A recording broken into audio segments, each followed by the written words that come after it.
hang on. Let's get started then. So I'm excited to start this discussion about unschooling neurodivergent and disabled children, because it's so difficult and to talk about, but it's so important to talk about.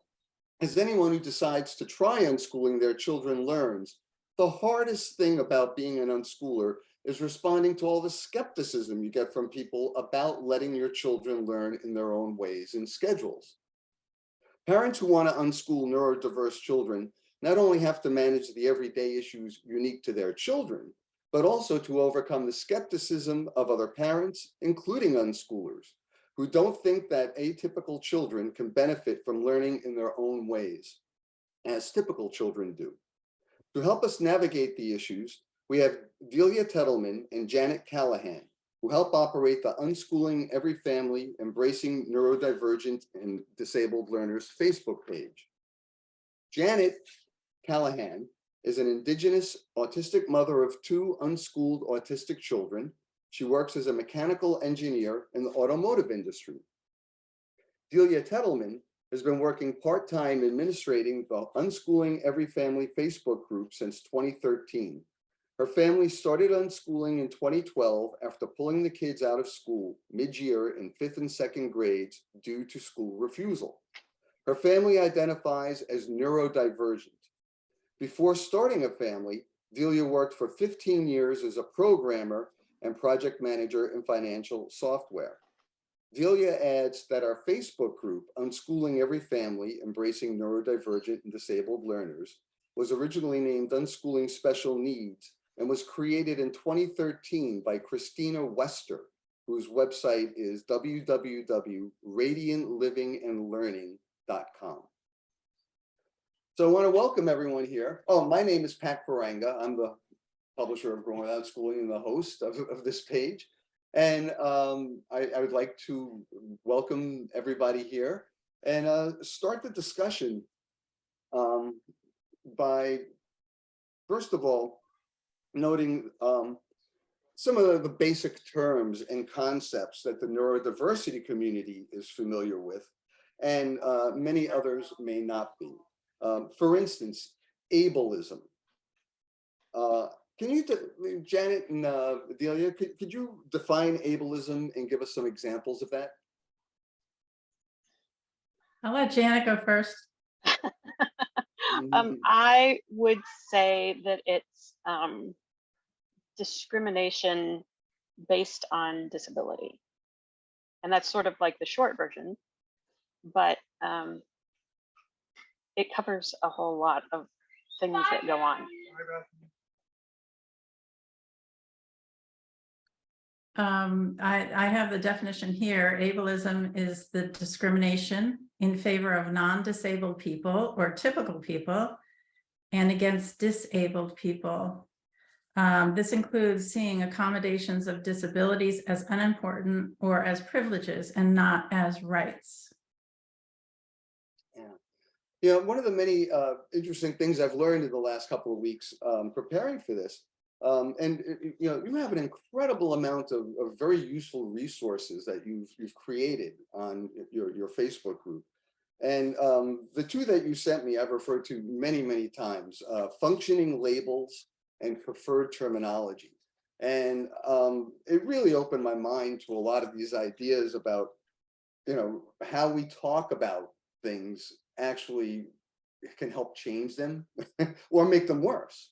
So one of the things that really got to me was how I have to really watch what I say, because I always thought that, oh yeah, I'm kind, I am understanding, but it's not enough. I've learned, I mean, things have changed, and this is a community that I'm not familiar with on a daily basis. So it really helped to see these, and so and I know that you say that when people first join you, the functioning labels thing is something you'd like them to read, but when people don't read these things, what are some ways that they could do to become anti-ableist.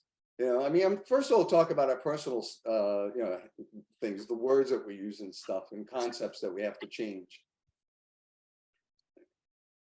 I think one of the best things people can do is follow disabled folks on social media, Yes. because people talk about all the things they experience and all of the just completely ridiculous situations that they run into.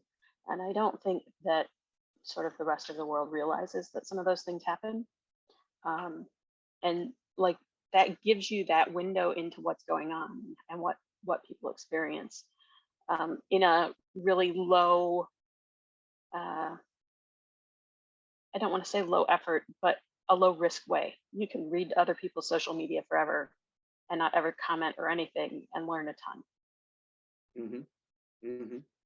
Absolutely. I'll give you a recent example of that. On one of the neurodivergent content creators, she takes quotes and puts them over classic artwork. And one of them was, you know, kind of a picture of a godlike figure saying, well, I made humans, some to be alert in the morning and some to be alert at night.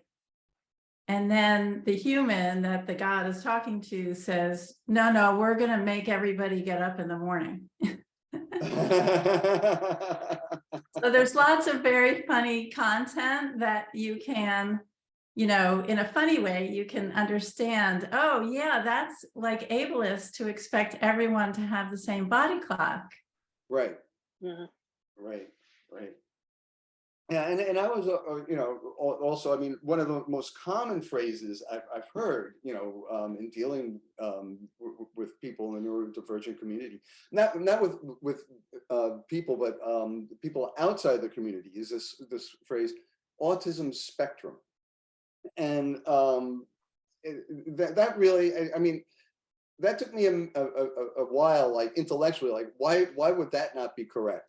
And then there's this wonderful illustration you have here about autism is a spectrum, not like this, you know, where you know, she's very autistic and he's just a little autistic. It's like we're both autistic and we have different strengths and weaknesses. Like getting off this idea of a spectrum, a hierarchy, is really important, and I really appreciate that about how we don't, you know, we don't want to deal with the diagnosis. We want to talk about the person, you know, and you know, can you talk a little more about that? Well, I mean, if we get really focused on like the diagnosis or the severity or the functioning, they use the word functioning labels, right? Mm-hmm. Mm-hmm. We forget the fact that every person who is autistic has support needs, and we use those how severe is it to determine who gets help, not what help you get and not how much help you get, but whether you get help or not at all. Right? Mm-hmm. And that's not actually good for any of us. We also use those terms like globally to take away agency from people. Yes. Right? My oldest child is non-speaking, and a lot of people assume that that means he doesn't think. They assume that he must not understand them. And they do that to their own peril, honestly, because he's my kid who watches for his opening to do what he wants to do, you know. Yeah. Do you have anything to add, Delia?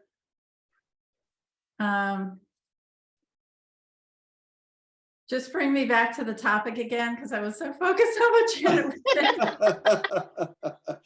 We were talking about the autism spectrum, and you know how, you know, you could, you know, find other ways of identifying people, or talking, you know, talking about autism without referring to them as being high functioning or, you know, low you know, a little bit of autism. I'm on this, you know, very extreme side of the spectrum, that sort of thing I've heard before. Yeah, so, okay, so, you know, that goes back to the ableism question of why is my need to have a plumber not a disability? Like, I can't, you know, I can't grow my own food. I can't fix my own car. I can't do my own plumbing. Why isn't that a disability? But if someone else needs help, you know, then that's, you know, I think the point is that everyone needs help. We're all interdependent. Mm-hmm. Mm-hmm. So to separate people, you know, there's some kind of fundamental problem with that. Yep. Mm-hmm. Yeah. We don't consider people disabled if they wear glasses, Good because point. glasses are a common, normal part of our world. Right. And they exist and are relatively easy to get. Needing that assistance isn't a problem, right? You get glasses and you go on with your life, or you get LASIK and you go on with your life, or whatever, right? Right. But if one of my kids needs help as an adult with going grocery shopping, suddenly that's a problem. Mm-hmm. And that's where we really have to like think about this really hard, right? Why are some of these things a problem and some of them not? Mm-hmm. Right. Right. Yeah. And it's funny, like people have these attitudes, and we don't question it much, because one of the things that you know really impresses me about your group, and this is even before I joined the group, was just that you were unschooling. You know, it's like, wow, you know, that's brave, because I mean, any family that wants to do it is automatically targeted, because you know it's one thing to buy a curriculum and do school at home, but to just do it that way puts you on a whole nother level. But the more I thought about it, the more I realized that, you know, neurodivergent families have a lot in common with unschooling. You know, you're dealing with structure, you know, with your children, how much structure, how little structure, you know, and so on, and to help them learn. And then there's a whole issue of deschooling, which we'll get into in a second. And then, of course, you know, to me, the most important thing, patience. You know, because those are three things that you know in school are in very short supply, but for different reasons, you know. But we're not here to talk about school, but except in this way, you know, when school is not working for your neurodiverse disabled child, people try unschooling. But Janet and Julia, can you share some of your school to unschool stories so that we get an idea of what it's like, and also how common, you know, how it's not that uncommon to a typical unschooler, which are atypical children's experience. So I think our experience is going to sound sort of stereotypical right now. We left school at COVID. My kids have a pretty complex medical history outside of anything else going on. And several of our doctors were like, no, don't send them back. The problem is virtual schooling was a total disaster for us as well. One of my kids has really severe anxiety, and virtual schooling made their anxiety worse and made their behavior became unsafe. So why do you think that was? What was the difference between virtual and physical that made the difference? So I think there was a couple of things. One of them was that the teacher was already part of the problem. This was the same child who was having outbursts in school and taking breaks from class multiple times a day. Sometimes, some days it was 12 to 15 breaks a day in a 6.5-hour school day. Mm-hmm. Like they were getting up and leaving class and going for a walk because they couldn't manage in the classroom. And this child was throwing things and attacking their friends. And their friends were actually pretty cool about it. Their friends were like, no, we know that you're upset. You know, we should help you figure out what's going on. But instead, the teacher had issues with it. So part of it was the teacher. Part of it, I honestly think, was bringing school into our house. Right? Because school was supposed to be at school and home was supposed to be home.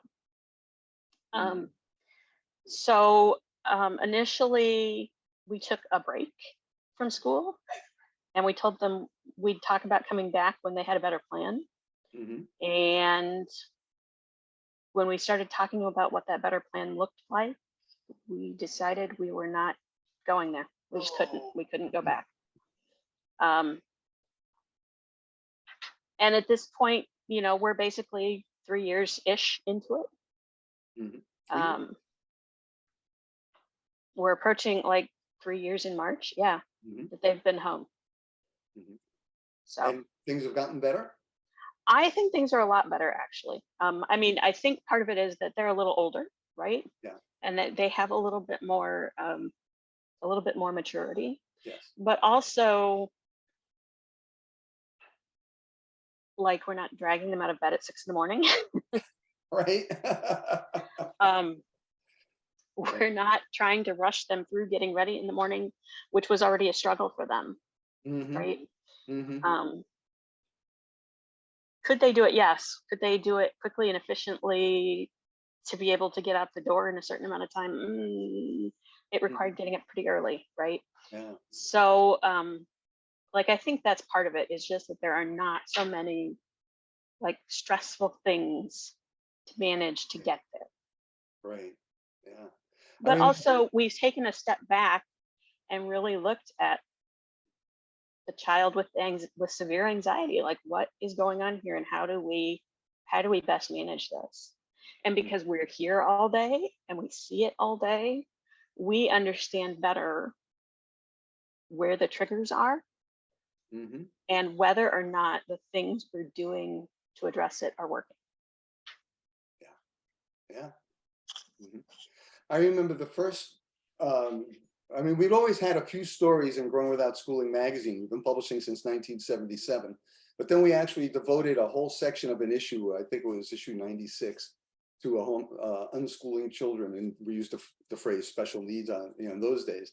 But that was the thing that drove most of the people, was getting their kids ready to get on the bus and go to and they said that, you know, and so here it is, like, what, 35, 40 years later, and it's still like, you know, like they haven't figured out like how to work with parents. And because, I mean, one thing that you know, transitions, I mean, the more I read on the group, the more I see transitions are a big issue for your children. Well, not all of them, but you know what I mean.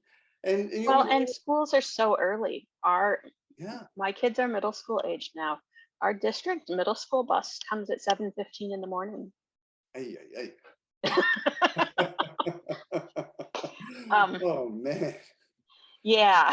And like, my kids love the bus. All right. They loved riding the bus. That was the best part of school for them. And so I felt a little bad about taking that part away from them. But like, you know, that if that's all we're getting at school, we're maybe not using our time very well. Right. Delia, what's your school story or stories? We left in 5th and 2nd grades, and both of the kids experienced something called school refusal, but that really implies like an intention on their part. But school refusal is really school trauma, and not getting your needs met. I didn't know anything about unschooling at the time. I was on the board of the PTA. I was running a recess inclusion program. I was doing all kinds of volunteering, trying to change the system from the inside. And a lot of things went wrong in that school, even unrelated to my children. But I figured, okay, I'm going to send my children to private school. And then I believe that, you know, the private school asked for teacher recommendations, and I think the teachers might have blackballed. So we didn't get into any of the private schools. So I said, well, the only option left is homeschooling. I didn't know anything about it.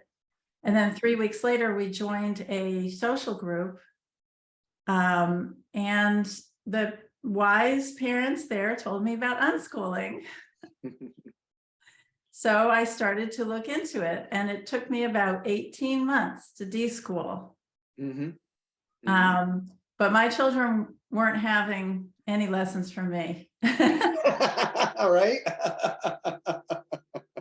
So let's talk about that a little. Is that, again, that's another issue that, typical unschoolers always talk about is deschooling, and, the general, I mean, I've been hearing this since 1981, rule of thumb is for every month that your child was in school, they're going to need 3 months of deschooling, and, Right. one of the posts I read on the site was, one mom said it took 3 years, before, things finally got down, but now she feels it was completely worth it, and I know that, like, for, typical unschoolers, it can be a year or two easily. I mean, that's not uncommon, 3 years is, that's a lot of patience, but that's what I respect the most is like sticking in there, being with your child. So, what was deschooling like? First of all, like, with your children, like, Janet, you're talking about like they missed the school bus, but were there any other things that were an issue? Then how did you help them, or did you? Well, yeah, just tell me I how you mean, did it.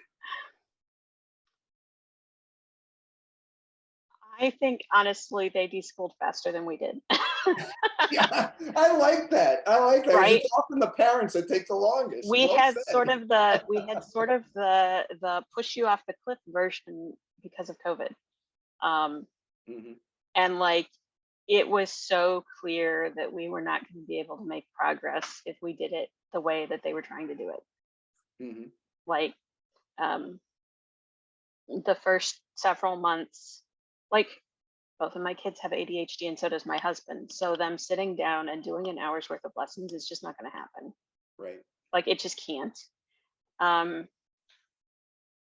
like, it took them, I think, 6 weeks to do a reading assessment in 10-minute intervals Wow. on my older child. And like, that was the thing that really sort of made everybody realize that we were gonna take a different path, because he was in 5th grade when the pandemic started, and they thought he maybe read at a 1st grade level, probably. Because he's non-speaking, he can't just read a book out loud to you. Mm, And his ability to answer questions with details is a little bit sketchy, right? mhm, And I don't think it's because he didn't understand what he read. In fact, that's what the assessment showed. The assessment showed he read at a 5th grade level. So, I've told them all along that his thing is he watches for openings, and I we used to tell them they had to watch, and that they had to watch real close because he was going to trick them. He finds ways to get out of doing work because it's not any fun. mhm, And so he couldn't read because reading meant he had to do work, mhm, right? Um, but also, I think it's worth noting that here in Michigan, they determine special ed services can continue to age 26, but only if you don't graduate. And by the time my kids were in 4th grade, they decided that neither one was going to graduate. So, like, at that point, what's your options, right? mm, Like, I don't think they have to graduate to go on and do things with their lives, but to have cut them off already at that age was a little bit distressing to me. Like, you mhm, don't even know. This kid at 4 versus this kid at 10 was a totally different kid. What is he going to be like at 18? What's he mhm, going to be like at 26? We don't know. right. So we sort of sat down and talked it through, and we're like, well, we need something that's actually going to work. It's not going to work if they're not interested in it. Like, Mhm, they're going to just not do it. And then what are you going to do? You mhm, can't make them write things. You can't make them say things. Like, mhm, those things just don't, like, they just don't work. I can't move their mouth for them. I can't move their hand for them. Right. So we had a real hard talk about what we really wanted for them in the long run. And the answer is we want them to have a good, happy life where they can do the things they want to do. Yeah. Mm-hmm. And we don't know what those things are yet, but knowing how to learn things about what you want to do is the skill they need to be able to do that. Not necessarily a degree in something, Right. not necessarily a high school diploma. Mm-hmm. Yeah. I can issue my own in Michigan, so that's fine too, but like, it's not actually a requirement. Mm-hmm. Well, that's good. That's good. Delia, I know you've mentioned your school's issues a couple of times. Tell us your story. I just want to go back to something that Janet was talking Sure. about. So, to assume that someone isn't going to do something in 10 years. The other side of the coin is just because a child can graduate and maybe even go to college doesn't mean they're not going to burn out. Mm-hmm. So there's all different ways of, being able to do something and being not able to do something. And it's not really up to another person to predict that or tell you you can or you can't do something. So the idea is that you want to see what the person's needs are and then support that. What is the best way to help them reach their potential? And I think the functioning labels are such a stereotype that hold people down instead of meeting their needs. Mm-hmm. So that was a perfect example of that.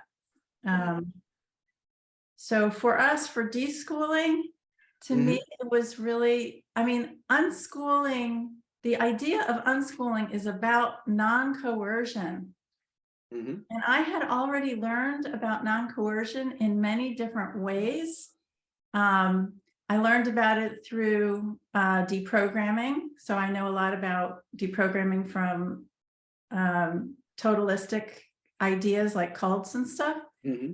And also, Erik Erikson, mutual regulation. I had been studying a lot about non-coercion, but it never occurred to me how coercive school is. It just seemed like I had to do it. Right. So when I got to unschooling and the connection parenting as well, part of the deschooling for me was feeling like so much regret for getting things wrong as a new mother, as a mother of school children. And so that was like, it was like a roller coaster of emotions because, wow, we were free. We could get up when we wanted. We could go make new friends. We have this great, unschooling social group. And there were so many feelings of elation with that. I don't have to have a fight with my kids over homework and all these wonderful things. And then, the other part of it is the deep sense of regret that I felt for not knowing about all of that sooner and causing trauma to my kids. Mm-hmm. And so, the deschooling was really for me. My kids, left school and never looked back.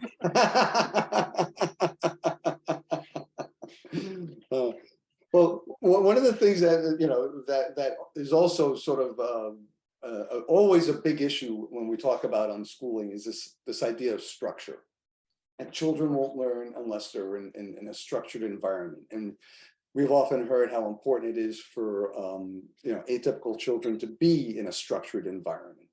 So and structure can be helpful, of course, especially when people ask for the help, But as you both indicated, it could also be so rigid that it prevents growth and curiosity.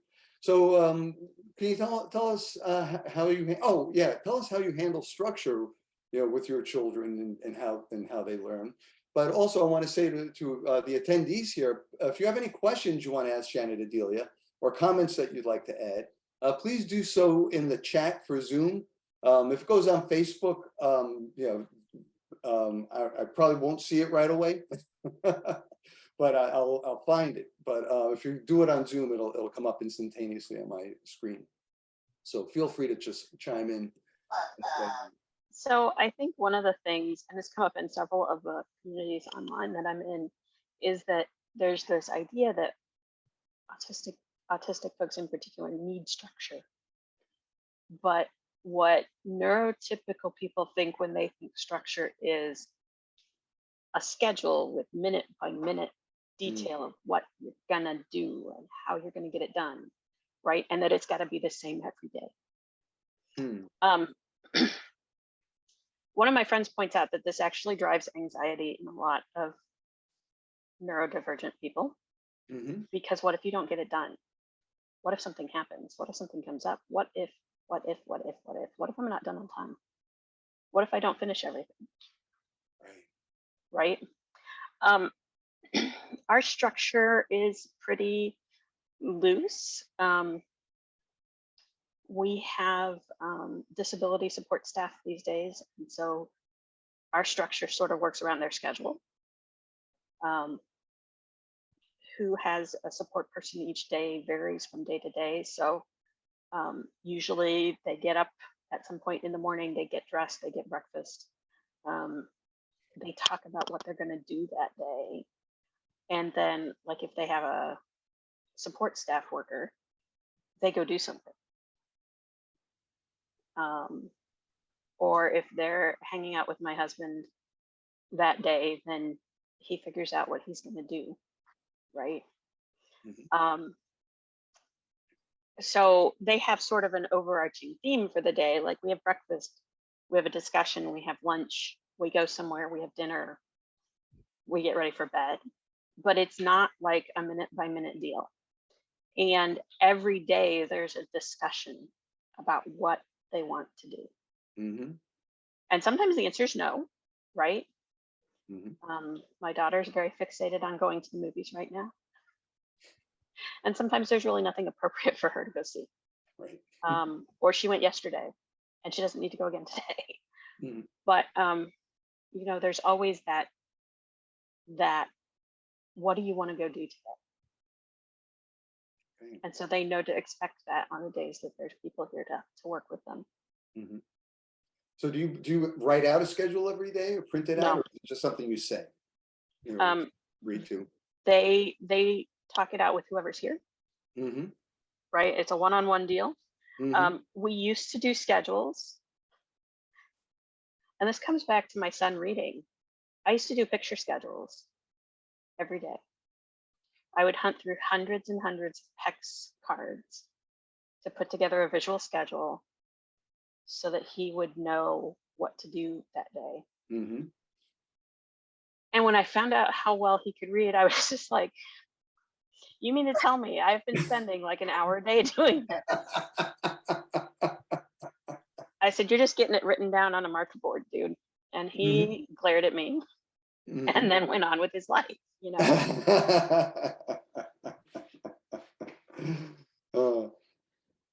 That reminds me of a story I heard. You know, late reading is a common not problem, but concern in unschooling.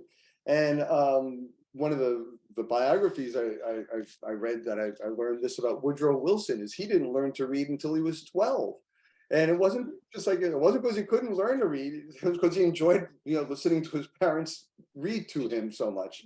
And so he just pretended he couldn't read until finally he said, okay, I can.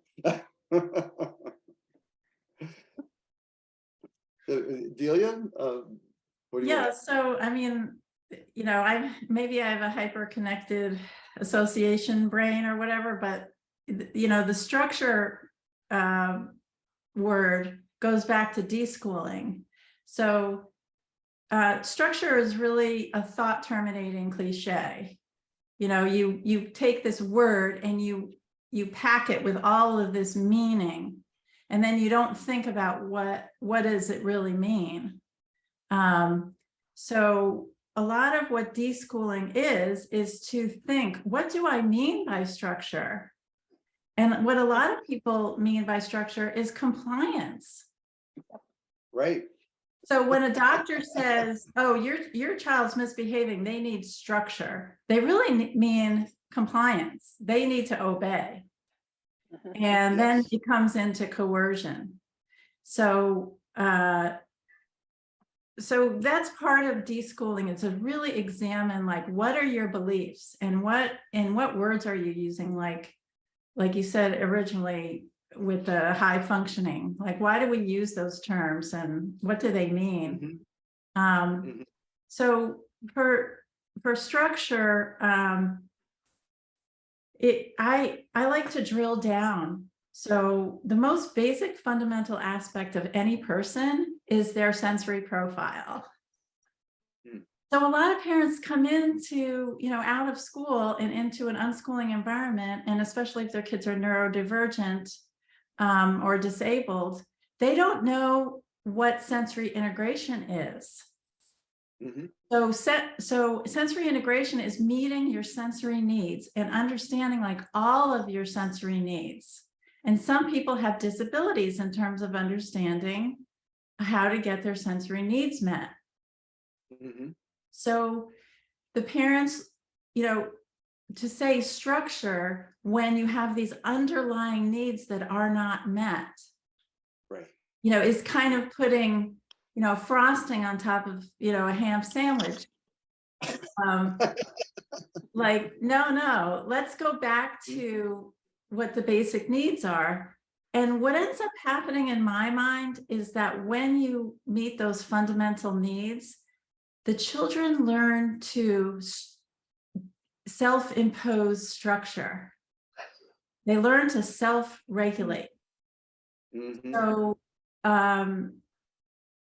So like a child might learn, okay, in the morning, I wake up. So there's a natural structure, like your natural circadian rhythm and what times when you're hungry, all of that is structure.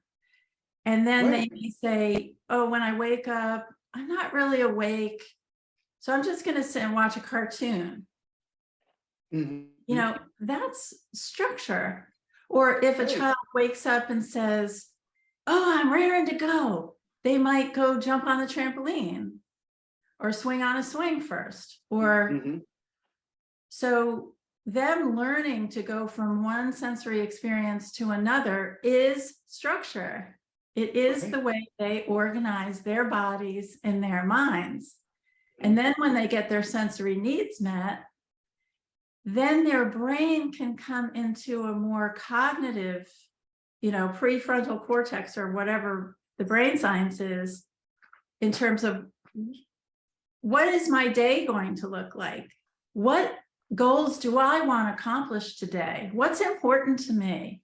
What does this mean to me? What is the social meaning of what I am doing, or what someone is asking me to do, or what we're doing together?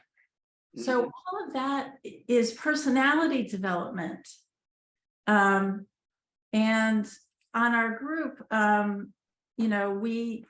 try to teach people how to use reflective function to draw out what is on the mind of the child, what are their intentions, what are their beliefs, what are their feelings, and just examine them without judgment. And then once that becomes cognitive, then they organize it themselves.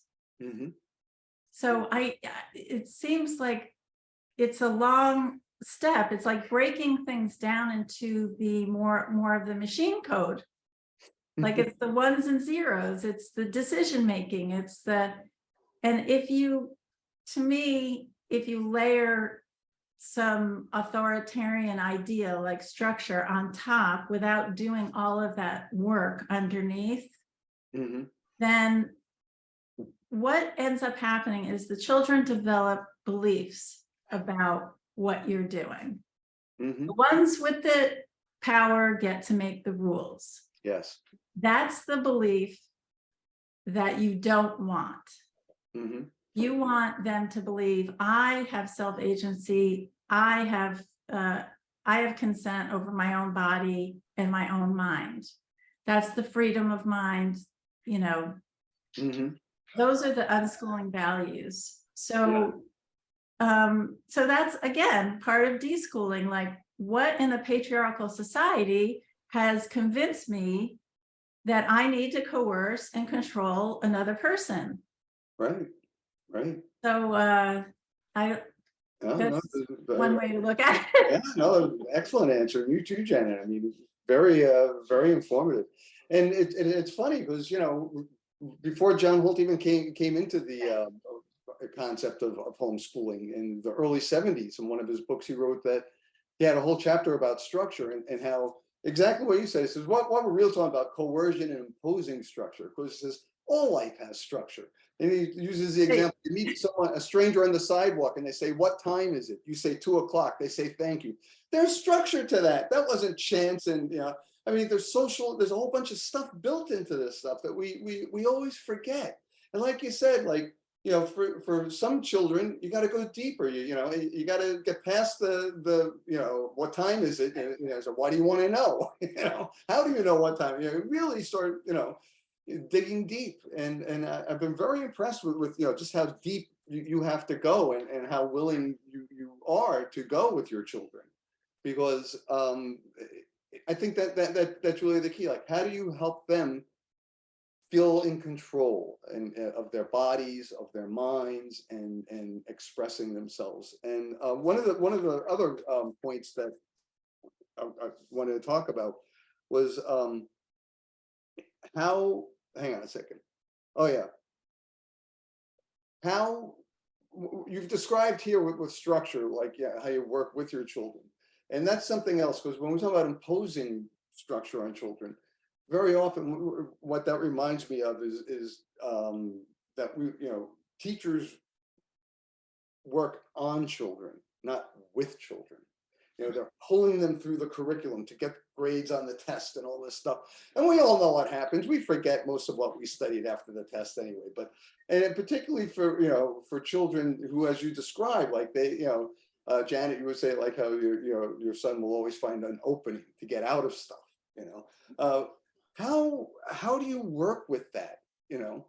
You know, because you both seem very calm and you know, what's it? Not I can't find the right word. Calm is the word, because you know, when so often, you know, when a child wants to get out of something, and you know, that it becomes a battle of wills. How do you sidestep the battle of wills and get to this deeper level with your children when there's resistance to structure? So I'm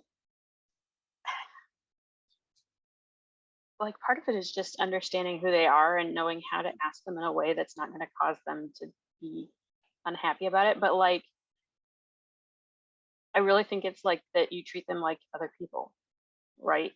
You would never tell another adult, hey, go clean that up before you leave, or hey, do this, or hey, do that, right? I mean, at least not in most normal circumstances, certainly not on a job, certainly not to somebody that you knew you were going to live with for the next year. You know, you're not going to pick arguments with them all the time on purpose. Right. And I think we are, as a society, very quick to assume that children have no agency and have no opinion and have no feelings about it. And that we frequently cause our own issues by doing so. Good point. You want to add anything, Delia?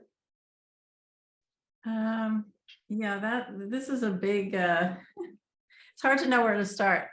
One of the things that comes up in the group is chores.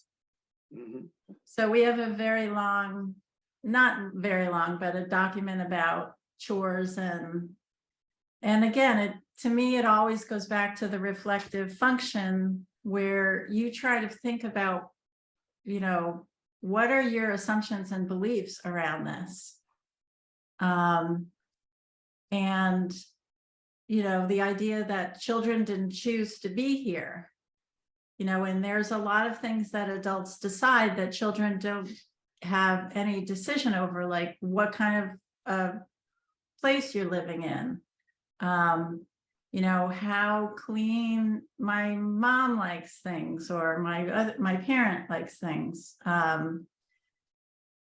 And it's just I think it's a matter of just always going back and thinking about needs, and then learning how to express what is on your mind and what your values are without judgment.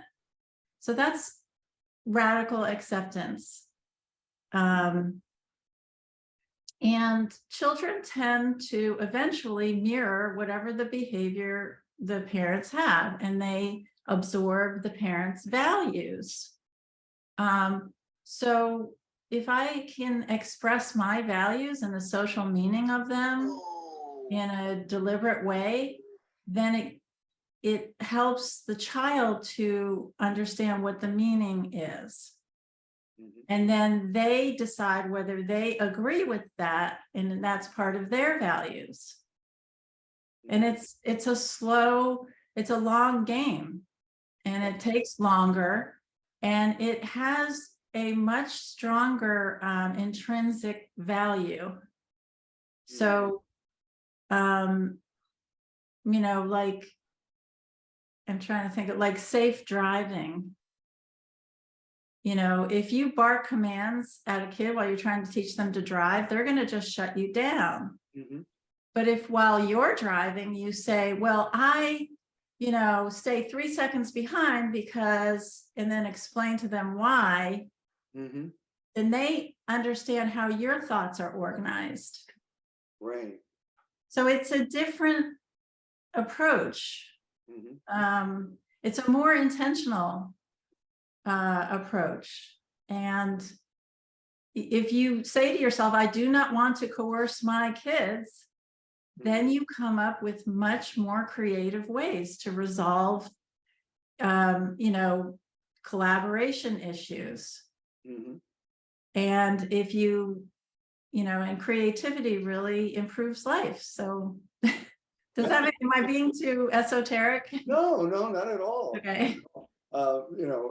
In fact, the example of driving, I mean, it really is a very common experience, and it's something that you read about in education books, but nonetheless, we don't model the behavior very well, because and so what you're saying really hits home to me, because it's like, yeah, you think you're modeling behavior just being who you are, but no, you got to take a step back, like, who are you modeling for?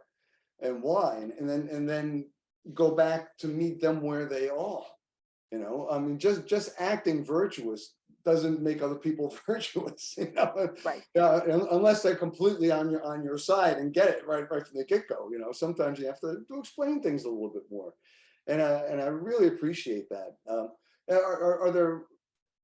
Can you give an example of how modeling behavior paid off?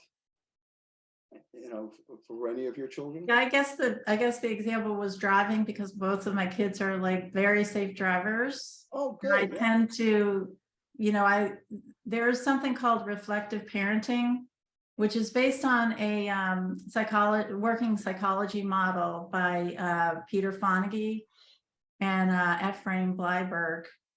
And what they built this model to help children who have personality disorders.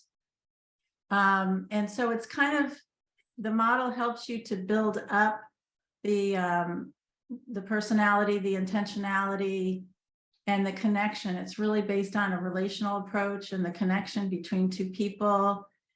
And, what Bleiberg said is, we are all programmed to learn through social meaning. So if you think about it that way, then you realize why school fails, because school doesn't teach you through the social meaning of what you're learning, and how you can leverage that to actually learn more. What does this mean to me? So, for example, you know, in college, they want you to be well-rounded, Yes. right? And so for neurodivergent people, that's very, very difficult. And the colleges don't realize what they're putting these people through just in order to be well-rounded. Right. So in order not to, you know, internalize, you know, that you're not living up to some standard, if you don't want to internalize that, then you have to define for yourself what the social meaning of not being able to do that is. So like if I'm terrible at writing papers, or I'm terrible at doing math, or I can't speak, or whatever the disability is, if you can't understand that it doesn't mean, if you can understand what it means to you and what it means to everyone else, I'm getting off track, but It's all right. yeah, I'm sorry. That's all right. No, that's fine. We only have about 5 minutes left.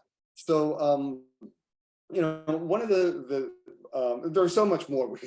Gosh, we could do another hour easily. One of the things that,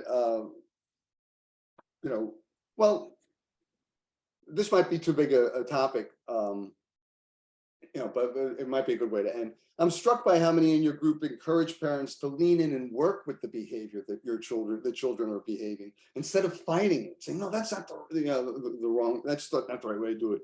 Can you give us some more examples of how parents work with, not on, children who have difficult or repetitive behaviors, you know, such as stimming? You know, I was really surprised to learn how, you know, that not only helps them calm them down, but actually trying to prevent them from doing repetitive actions increases the problem. So Right. can you talk about that? So, I mean, the rule here at our house is that all behavior is communication. And if you if you try to ignore that fact, then you're ignoring whatever's being said with that behavior. And so we all know that when people aren't listening to us, we get frustrated with them, right? I think for me, stimming was sort of one of the easy ones, right? Stimming just is. I was the kid who got in trouble for drawing in class and who got in trouble for reading while the teacher was lecturing. When I was in college, I actually had my department chair taught a class, and he called me out one day, and it was sort of funny. He's like, you guys, I wish my brain worked like her brain works. She's up here and she has doodles all over her entire notebook page, but she's still taking notes and still answering questions, and she's doing all of it at the same time. And I said, no, I'm doing it that way because if I don't, I won't follow what you're saying. Right? We take behavior as something that is purposely meant to bother us when somebody else is doing it. Right. And it's a perception problem on our part. Right? It has nothing to do with them. They are trying to say something, or they're trying to manage their own attention and their body. And it's not about us at all as the listener. It's on us to figure out what's being said.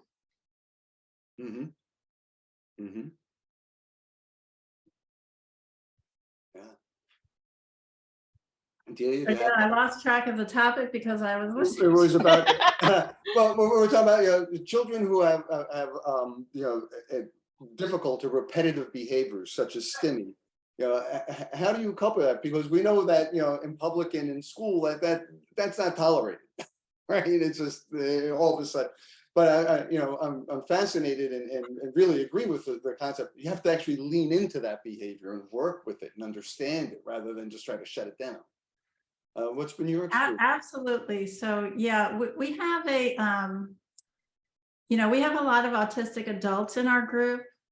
So whenever a question like that comes up, you know, they really are amazingly generous at describing and helping the parents understand how their children are feeling and why they're doing what they're doing. And, stimming is just, everyone stims, every human being stims. Right. It's just that, you're shaking your leg or you, like I just Right. did, scratch my nose or whatever. Right. Oh, is better than hand flapping. No, it's Right. not. It's all the same and it's all okay. But beyond that, yeah, there's, aggression, frustration, burnout, meltdown, Mhm. and, how to get along, trouble with communicating, collaborating, because we really rely on collaboration. So what do you do if you don't feel like you can collaborate? What do you do if your child won't talk to you about something? Like there's something called situational mutism. So yes, this is why our group has posts every single day, because every family is different, every child is different. And yes, it's not easy.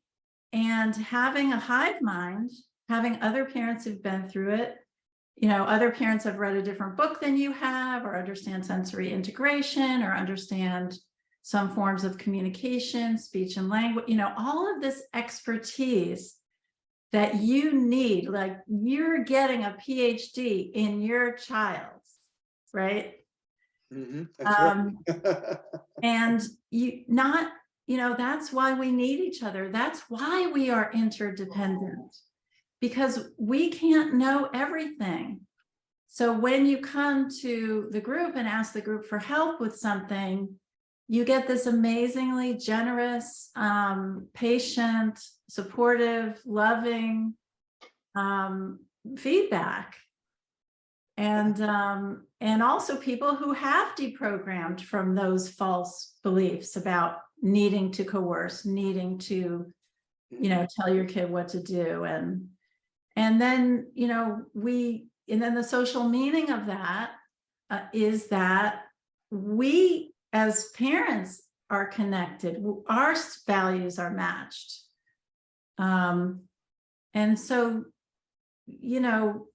I can't give like an answer, okay, this is how you deal with your kids' issues.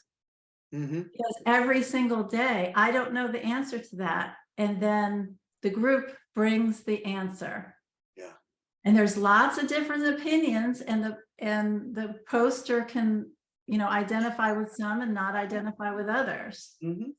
So yeah, no, I really appreciate that. And before we end, it's actually a little over.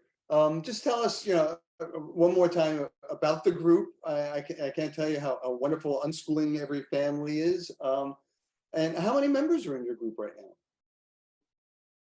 We're almost at 19,000, and it'll hit 20,000 probably in a month or two. That's wonderful. That's wonderful. And you're just on Facebook, or do you have other places? We're just on Facebook, and we're looking for other places right now. Okay. Well, we just offboarded all of our documents onto Google Docs this fall. It took about 400 hours. A ton of work. Yeah. And believe me, I found them incredibly useful, and I'm looking forward to finding even more, going forward. I mean, it's quite a treasure. Is it easy? How do people find them? I've only been finding them from individual links. Is there like if someone goes to your Facebook group, will they be able to just find like where all these, like the treasury, where all these documents are? Yeah, there's I have one document that's an index of all the other documents. So if someone wants to private message me, I can send that link to you. Yeah, it's a little bit of a drink from a fire hose. Yeah. So when someone joins, we try to meet them where they are, and at their ability to learn. Just like an unschooler. So, some parents come on and they don't have time to read. Right. Or they can't read, they have to listen to an audio. Or they might feel too vulnerable. So sometimes we just private message them and have a private conversation, and then, you know, direct them somewhere. And also it's kind of like lasagna. So I always try to make sure to go back to the sensory first. Do you know about sensory? You know, let go of everything else except sensory and work on that, and then start building from there. So there is a structure Right. to how, you know, there's a image that we use called a bridge, and you know, we try to walk people over the bridge from this authoritarian, you know, you have to do it this way. And then we try to walk people slowly over that and give them whatever they're needing. And some people just jump right into it and read like you did. You just started reading a lot and internalizing it a lot. And then, and other people, you know, they might have some trauma. And then, you know, reading might bring trauma up. So that'll shut them down. And, you know, there's all different situations that come about. So we really try to be very gentle and accommodating. Well, I really appreciate that, and I hope that this will lead other people to come in. Hey, we've got some messages. Tammy, by the way, I don't know if you had a chance to read her chat comments about her own experience. It's very interesting and positive. But she writes, I can attest to Delia's gentle, validating, and informative approach. I'm in the unschooling group. She and the group as a whole have been a lifesaver. So I think on that note, we can end and say that it's been wonderful to meet you two via Zoom. And I'm so happy that we met through Facebook, you know, and through the group. And I'm looking forward to hopefully coming back and dealing even more with this topic and you know, in the future. So Thanks for having us. And thank you. Yes, thank you so much, Pat. Oh yeah, thanks so much. And bye. Thanks for attending, everybody. And I should hope to have the recording up in the next day or two. Okay. Thanks very much. Take care, everybody. Bye. Bye.